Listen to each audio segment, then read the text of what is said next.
Quer saber o que foi cobrado pela FGV em Direito Administrativo no ano de 2022? Então, vem comigo e vamos começar com a Lei 8.112.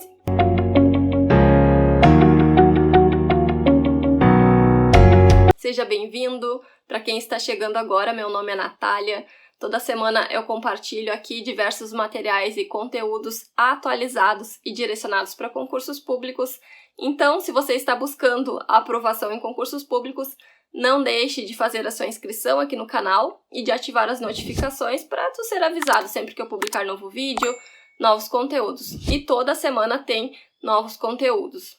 Pessoal, hoje eu trouxe questões da FGV, questões sobre a Lei 8.112 e são todas questões atualizadas. E a resolução de questões da FGV neste momento é fundamental porque a FGV está organizando importantes concursos, como o concurso da Receita Federal, e é também uma das bancas cotadas para organizar o concurso do Tribunal Regional Eleitoral, que será um concurso unificado e que tem previsão de ocorrer no próximo ano, no ano de 2023. Portanto, pessoal, percebam o quão importante é a resolução de questões da FGV. E eu organizei um material de direito administrativo com base no edital da Receita Federal, que foi publicado nesta semana. E pretendo abordar todos os tópicos que estão elencados na disciplina de direito administrativo, trazendo toda semana questões atualizadas da banca. E já adianto para vocês que a FGV tem cobrado bastante jurisprudência. Mas, e para quem está se preparando para o TRE? Pessoal, conforme eu comentei com vocês no início do vídeo, a FGV é uma das bancas cotadas para organizar também o concurso do Tribunal Regional Eleitoral, mas há grande probabilidade também de ser a Sebrasp. Portanto, eu vou trazer também questões atualizadas do Sebrasp de Direito Administrativo, com base nos últimos editais de TRS que foram publicados. Mas eu recomendo que você que está se preparando para o concurso do TRE, que você assista tanto aos conteúdos do Sebrasp, como aos conteúdos da FGV, já que ainda não está definida a banca que irá organizar o concurso do TRE, e além disso, pessoal, estudar nunca é demais, né? Mas chega de enrolação, então vamos às nossas questões da FGV de 2022 sobre a Lei 8.112. Vamos começar. Questão número 1. João, servidor público federal ocupante de cargo efetivo, no exercício de suas funções, opôs resistência injustificada ao andamento de documento e processo. De acordo com o regime jurídico disciplinar da Lei 8.112, que lhe é aplicável, observadas as cautelas procedimentais legais, em tese, João, que até então nunca havia praticado qualquer infração funcional, está sujeito à sanção de letra A.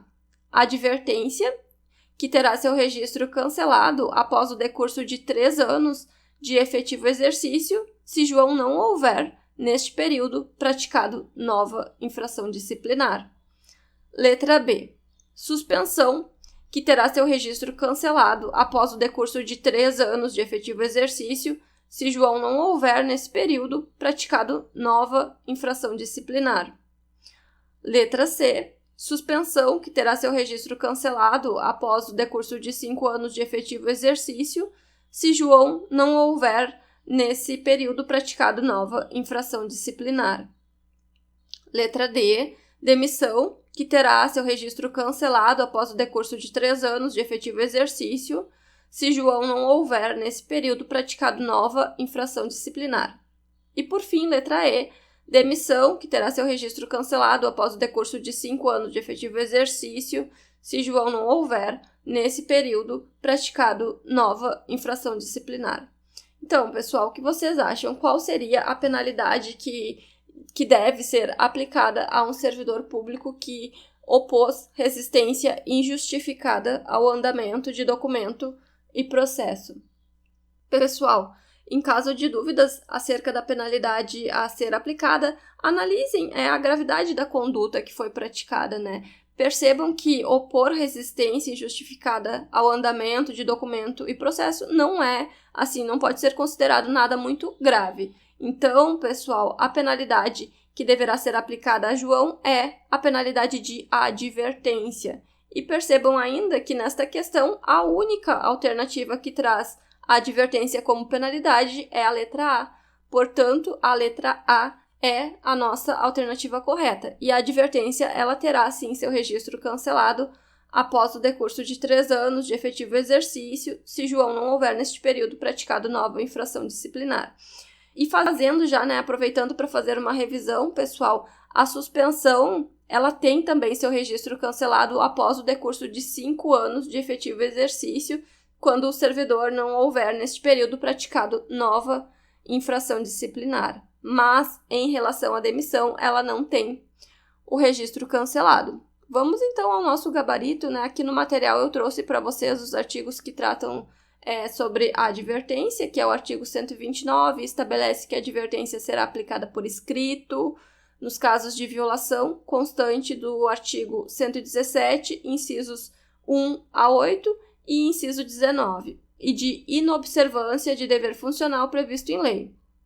Regulamentação ou norma interna que não justifique imposição de penalidade mais grave. E o inciso 4 do artigo 117 é justamente o inciso que fala que é proibido ao servidor opor resistência injustificada ao andamento de documento e processo ou execução de serviço.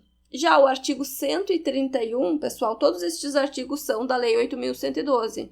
Ele estabelece que as penalidades de advertência e de suspensão terão seus registros cancelados após o decurso de 3 e 5 anos de efetivo exercício, respectivamente, se o servidor não houver, nesse período, praticado nova infração disciplinar. Portanto, fiquem atentos, porque a advertência ela tem o seu registro cancelado no decurso após o decurso de 3 anos, já a suspensão após o decurso de 5 anos de efetivo exercício.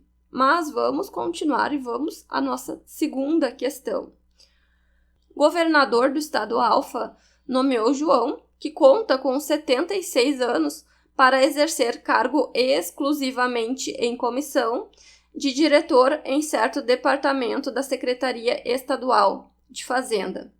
Um mês após a nomeação, a Controladoria Geral do Estado recebeu representação solicitando a imediata nulidade do ato, haja vista que João possui idade superior àquela da aposentadoria compulsória prevista na Constituição da República.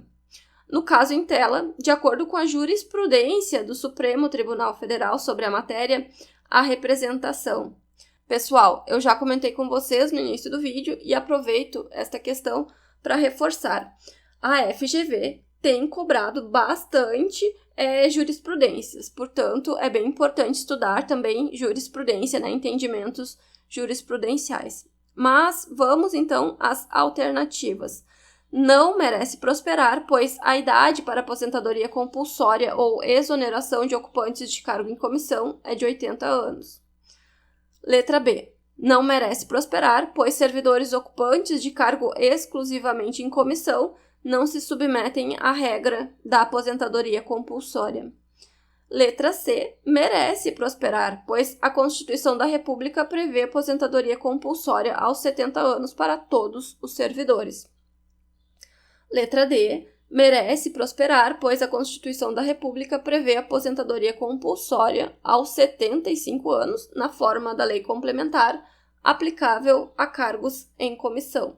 E, por fim, letra E. Merece prosperar, pois a Constituição da República prevê aposentadoria compulsória aos 75 anos para os ministros do Supremo Tribunal Federal e 70 anos para os demais servidores, aplicável a cargos em comissão. Então, pessoal, o que vocês acham? Qual é a alternativa correta? Pessoal, conforme entendimento do STF, servidores ocupantes exclusivamente de cargo em comissão não se submetem à regra da aposentadoria compulsória. Portanto, a resposta certa é a letra B. E aqui no material eu trouxe para vocês alguns artigos bem importantes da Constituição Federal sobre a aposentadoria compulsória. Então, pessoal, a alternativa correta é a letra B, Não se aplica a aposentadoria compulsória a servidores ocupantes exclusivamente de cargo em comissão. E eu coloquei aqui também o artigo 40, parágrafo 1º da Constituição Federal, que estabelece que o servidor abrangido por regime próprio de previdência será aposentado compulsoriamente com proventos proporcionais ao tempo de contribuição aos 70 anos de idade ou aos 75 anos de idade na forma de lei complementar.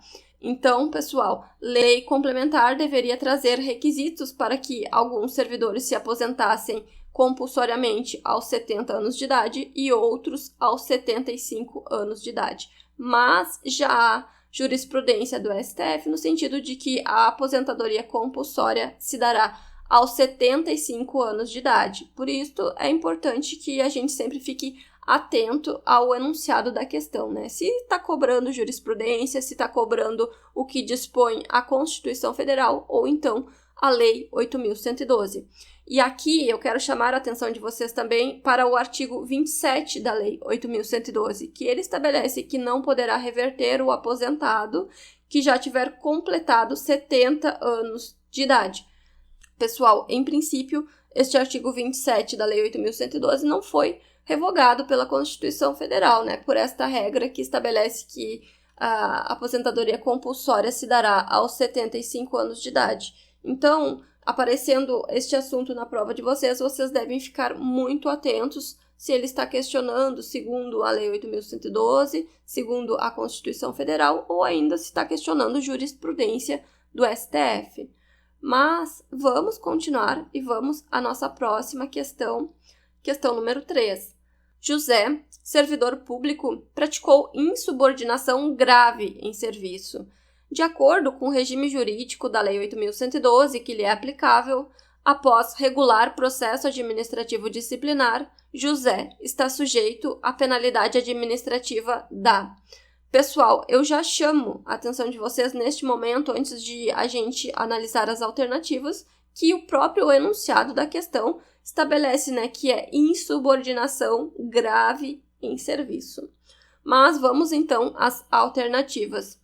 Letra A, advertência e a ação disciplinar prescreve em 180 dias. Letra B, advertência e a ação disciplinar prescreve em 2 anos. Letra C, suspensão por até 30 dias e a ação disciplinar prescreve em 2 anos. Letra D, suspensão por até 90 dias e a ação disciplinar prescreve em 5 anos. E por fim, letra E, demissão e a ação disciplinar prescreve em 5 anos. Pessoal, esta é a nossa alternativa correta. Lembrem que eu comentei com vocês, né, que a gente deve, em caso de dúvidas, a gente deve sempre analisar a gravidade da conduta que foi cometida pelo servidor. E aqui, nesta questão, né, o próprio enunciado já deixou claro que se trata de uma insubordinação grave em serviço. Portanto, pessoal, pelo próprio enunciado, a gente já deduz que seria a penalidade de demissão. E para facilitar ainda mais a vida do candidato, a FGV colocou a penalidade de demissão em apenas uma das alternativas, que é a letra E. Portanto, pessoal, sim, aplica-se a penalidade de demissão quando o servidor praticar insubordinação grave em serviço. E a ação disciplinar prescreve, sim, em 5 anos. A letra E é a nossa alternativa correta. E, pessoal, em se tratando de advertência, a ação disciplinar prescreve, sim, em 180 dias, conforme dispõe a letra A, mas a advertência não é a penalidade que deve ser aplicada a José. E quanto à suspensão, pessoal, a Lei 8.112 apenas estabelece de forma bem ampla, né, que a ação disciplinar prescreverá em 2 anos. Ela não diz nada sobre suspensão por até 30 dias ou por até 90 dias. Mas vamos continuar. Aqui no material eu trouxe para vocês o artigo 132 da Lei 8.112, que estabelece que a demissão será aplicada nos seguintes casos. Inciso 6. Insubordinação grave em serviço. E trouxe também o artigo 142, que estabelece que a ação disciplinar prescreverá em se tratando de demissão, cassação de aposentadoria ou disponibilidade e destituição de cargo em comissão, que são penalidades que serão aplicadas a servidores que cometerem faltas graves. A ação disciplinar prescreverá em 5 anos. Já em se tratando de suspensão, a ação disciplinar prescreve em 2 anos, enquanto a advertência prescreverá em 180 dias. Mas vamos então à questão número 4. Marcelo é servidor público estável, ocupante de cargo efetivo da administração direta e acaba de se eleger para cargo eletivo de prefeito municipal. De acordo com as disposições da Constituição da República sobre o tema, Marcelo, no exercício de mandato eletivo. Letra A. Receberá as vantagens de seu cargo efetivo se houver compatibilidade de horários para acumulação, sem prejuízo da remuneração do cargo eletivo. Letra B. Poderá acumular as funções do cargo eletivo com o cargo efetivo, se houver compatibilidade de horário, mas deverá auferir exclusivamente o subsídio de prefeito. Letra C. Será afastado do cargo efetivo e terá seu tempo de serviço contado para todos os efeitos legais, exceto para promoção por merecimento. Letra D. Deverá ser exonerado do cargo efetivo sob pena de cassação de sua diplomação e responsabilização por improbidade administrativa em razão de acumulação ilícita de cargos. E, por fim, letra E. Será afastado do cargo efetivo e, na hipótese de ser segurado de regime próprio de previdência social, será extinta sua filiação a esse regime no ente federativo de origem. Pessoal, um servidor ocupante de cargo efetivo, quando se afasta para o exercício de mandato eletivo de prefeito, ele é, sim, afastado do cargo efetivo, conforme menciona a letra E, mas a sua filiação ao regime próprio de previdência social, ela não é extinta, pessoal. Ele continua filiado, vinculado ao regime próprio de previdência social. E eu quero comentar aqui com vocês, que a questão está questionando segundo a Constituição da República Federativa, ou seja, segundo a Constituição Federal. Mas, embora nós estejamos comentando questões sobre a Lei 8.112, eu coloquei esta questão aqui porque este assunto, pessoal, este afastamento para o exercício de mandato eletivo é um assunto que costuma ser muito cobrado em provas de concursos públicos por todas as bancas, FGV, Sebrasp, FCC, enfim, pessoal, as bancas adoram este assunto, Então, eu coloquei ele aqui no material porque é um assunto bem simples e vocês precisam saber.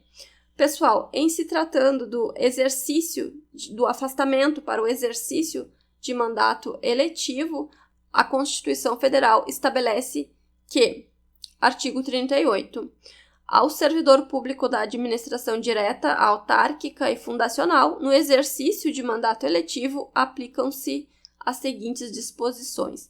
Inciso 1. Tratando-se de mandato eletivo federal, estadual ou distrital, ficará afastado de seu cargo, emprego ou função.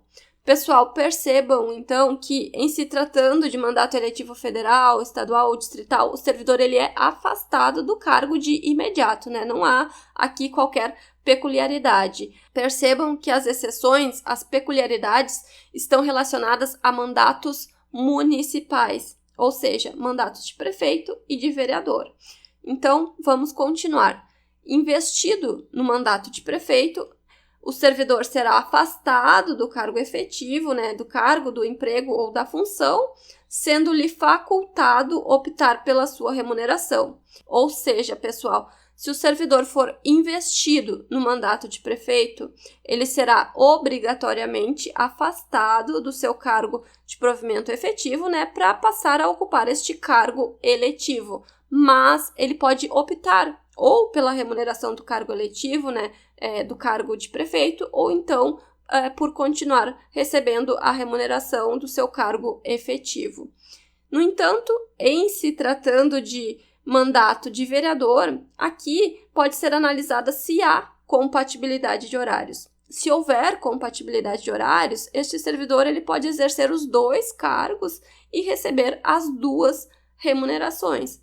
No entanto, se não houver compatibilidade de horários, ele será também afastado do seu cargo efetivo e ele pode optar pela remuneração assim como ocorria no mandato de prefeito. E, pessoal, percebam ainda que este período em que o servidor está no exercício de cargo eletivo, o tempo de serviço é contado para todos os efeitos legais, exceto para promoção por merecimento. E aqui no material eu coloquei também o artigo 94 da Lei 8.112, que é o artigo que trata sobre afastamento para o exercício de mandato eletivo, e ele traz estas mesmas regras que nós acabamos de comentar, que estão previstas na Constituição Federal. Mas, pessoal, então, dito tudo isto, a gente percebe que a alternativa correta aqui é a letra C, que estabelece que este servidor que está no exercício de mandato eletivo de prefeito, ele deve ser afastado do cargo efetivo e ele tem seu tempo de serviço contado para todos os efeitos legais, exceto para promoção por merecimento. A letra A está errada porque ela traz aqui a regra que é aplicada ao exercício de mandato eletivo de vereador. Já a letra B estabelece que este servidor poderá acumular as funções do cargo eletivo com a do cargo efetivo. Mas, enfim, pessoal, em se tratando de mandato eletivo de prefeito, o servidor ele é obrigatoriamente afastado do cargo efetivo. A peculiaridade aqui está em ele poder optar pelas remunerações, mas ele é obrigatoriamente afastado, portanto, a letra B também está errada. Já a letra D fala que o servidor deve ser exonerado do cargo efetivo sob pena, enfim, está bem errada, foi uma invenção da FGV aqui. E a letra E nós já comentamos. Vamos à nossa próxima questão número 5, e será a nossa última questão de hoje para o vídeo não ficar muito longo. Maria, ocupante de cargo exclusivamente em comissão na Controladoria Geral da União, completará 75 anos no dia 2 de maio de 2022. Preocupada em passar o serviço para outro servidor antes de seu próximo aniversário, por entender que será aposentada compulsoriamente, Maria foi conversar com o chefe do setor onde está lotada, ocasião em que foi informada de que, consoante jurisprudência do Supremo Tribunal Federal, pessoal, percebam que novamente a FGV está cobrando aquela jurisprudência do STF que nós comentamos em uma questão anterior. E percebam também que ambas as questões são questões recentes de 2022, portanto, este é um conteúdo que vocês devem saber, devem ficar bem atentos e conhecer esta jurisprudência. Vamos, então, às alternativas. Letra A. Será aposentada compulsoriamente no seu próximo aniversário, mediante ato de aposentação declarado com vigência a partir do dia imediato àquele em que atingir a idade limite de permanência no serviço ativo. Letra B. Será aposentada compulsoriamente no seu próximo aniversário de forma automática, independentemente de ato formal de aposentação, cabendo ao Tribunal de Contas da União o registro e a fiscalização em sede de controle externo de aposentadoria. Letra C. Será aposentada compulsoriamente no seu próximo aniversário de forma automática, independentemente de ato formal de aposentação, cabendo à Controladoria Geral da União o registro e a fiscalização em sede de controle interno da aposentadoria. Letra D. Não será aposentada compulsoriamente no seu próximo aniversário porque é servidora ocupante de cargo exclusivamente em comissão e, por isso, se submete ao regime geral de previdência social, mas será exonerada automaticamente no dia seguinte a seu aniversário por analogia à regra constitucional de aposentadoria compulsória do servidor público. Não faz nenhum sentido esta alternativa, pessoal? A primeira parte fala que ela não será aposentada compulsoriamente, já que ela não se submete ao regime próprio, mas sim ao regime geral de previdência. No entanto, a segunda parte da alternativa fala exatamente o contrário, ao estabelecer que ela vai ser exonerada automaticamente porque se aplica esta regra do regime próprio ao regime geral por analogia. Não faz nenhum sentido. Mas, por fim, então, vamos à letra E. Não será aposentada ou exonerada compulsoriamente no seu próximo aniversário, porque é servidor ocupante de cargo exclusivamente em comissão e por isso não se submete à regra da aposentadoria compulsória prevista na Constituição da República de 1988, a qual atinge apenas os ocupantes de cargo de provimento efetivo, inexistindo também qualquer idade limite para fins de nomeação a cargo em comissão. Pessoal, esta é a nossa alternativa correta. Conforme nós já comentamos hoje em uma outra questão, o entendimento do STF é no sentido de que servidores ocupantes exclusivamente de cargo em comissão, eles não se submetem à regra da aposentadoria compulsória. Vamos analisar rapidamente o erro das outras alternativas. A letra A fala que ela será aposentada compulsoriamente, né? Não será, porque ela ocupa exclusivamente cargo em comissão. A letra B também fala que ela será aposentada compulsoriamente no seu próximo aniversário. Aqui eles ainda contam uma história, né? Falam sobre controle externo, e aqui na letra C eles falam sobre controle interno. Pessoal, isso aqui é uma pegadinha da banca, né? Para que os candidatos acreditem que uma destas alternativas é a alternativa correta e fiquem em dúvida se seria controle externo ou controle interno. Mas percebam, tanto a letra A, como a letra B, como a letra C, falam que ela será aposentada compulsoriamente, e servidores ocupantes exclusivamente de cargo em comissão não se submetem a esta regra da aposentadoria compulsória. E por fim, pessoal, a letra D, que nós já comentamos, né? Acredito que seria a alternativa que poderia gerar alguma dúvida. Então, o que vocês acharam das questões? Fáceis, difíceis? Me contem, deixem aqui nos comentários. Pessoal, quem acompanha o canal deve ter percebido que o vídeo de hoje foi um vídeo mais curto, né? Normalmente eu trago blocos de questões com 10 questões e hoje eu trouxe apenas 5. E isso aconteceu porque os vídeos com 10 questões estavam sendo vídeos muito longos, né? E o pessoal estava reclamando. Então, vamos fazer um experimento, vamos fazer vídeos mais curtos e com menos questões.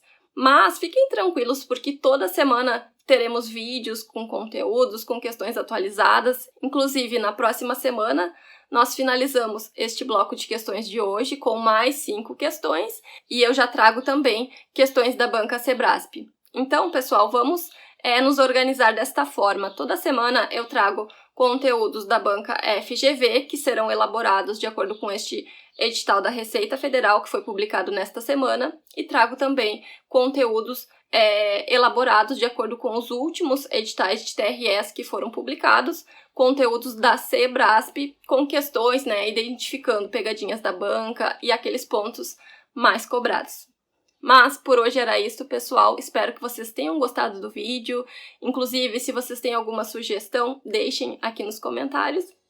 E bons estudos!